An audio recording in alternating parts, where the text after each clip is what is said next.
আসসালামু আলাইকুম। আজকে আপনাদের জন্য নিয়ে এসেছি আলু দিয়ে তৈরি ঝাল ঝাল কলিজা ভুনা রেসিপি। খাসি কিংবা গরু যে কোনো কলিজা দিয়ে এই হুবহুব রেসিপিটা করে নিতে পারবেন আপনিও। আজকে আমি গরুর কলিজা ভুনা করব। সেই জন্য আমি প্যানে পানি দিয়ে দিলাম। পানিটা যখন হালকা গরম হয়ে যাবে, এখন আমি এতে বড় সাইজের 3 টুকরা কলিজা দিয়ে দিচ্ছি। এরপরে দিয়ে দিলাম 1 চামচের মতো লবণ, হাফ চামচের কম হলুদের গুঁড়া দিয়ে আমি এখন ঢাকনা দিয়ে কলিজাটা একটু সেদ্ধ করে নেব।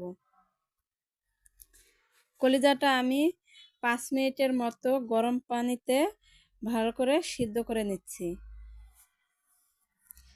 5 মিনিট আমার সেদ্ধ করা হয়ে গেছে। এখন আমি গরম পানি থেকে কলিজাটা উঠিয়ে একটু ঠান্ডা করে নিয়ে এরপরে আমি হাত দিয়ে উপর থেকে কলিজা চামড়াটা এইভাবে উঠিয়ে একটা ছুরির সাহায্যে কলিজাগুলো আমি এরকম ছোট ছোট টুকরো করে নিয়েছি। আপনারা চাইলে বটি দিয়েও এটা কেটে নিতে পারেন।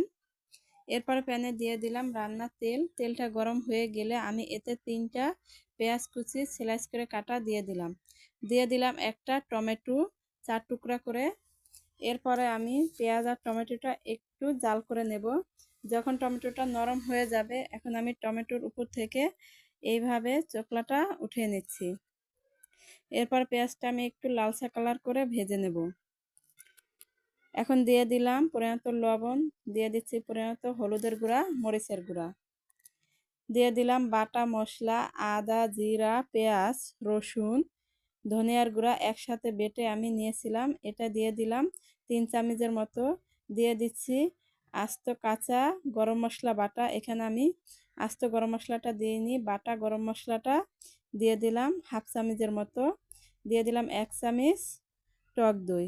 এরপরে আমি সেদ্ধ করা কলিজাটা দিয়ে ভালো করে মশলার সাথে মিশিয়ে ঢাকনা দিয়ে ঢেকে আমি 5 মিনিটের মতো কলিজাটা জাল করে নেব। কলিজার উপর যখন তেল চলে আসবে, এখন আমি এতে দিয়ে দিলাম টুকরো করা 2টা আলু দিয়ে আমি কলিজার সাথে ভালো করে মিশিয়ে একটু সময় নিয়ে কষিয়ে নেব। কলিজা রান্না করতে হলে অবশ্যই কিন্তু একটু সময় নিয়ে কলিজাটা কষাতে হবে, তাহলে খেতে খুবই ভালো লাগবে।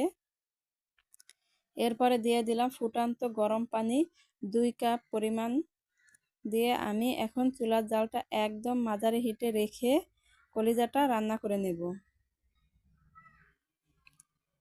তরকারিটা আমার যখন একটু টেনে আসবে, এখন আমি এতে দিয়ে দিলাম 4 থেকে 5টা কাঁচামরিচ স্বাদ ও ফ্লেভারের জন্য। আমি আরও কিছুক্ষণ কলিজাটা জাল করে নেব, তাহলে হয়ে যাবে আমার আজকের খুবই অল্প সময়ের মধ্যে অল্প মশলা দিয়ে হেলদিভাবে আলু দিয়ে ঝাল ঝাল কলিজা ভুনা।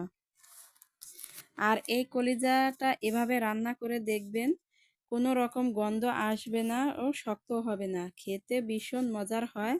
রুটি, পরোটা, ভাত, পোলাও, খিচুড়ি যে কোনো কিছুর সাথে সার্ভ করতে পারবেন।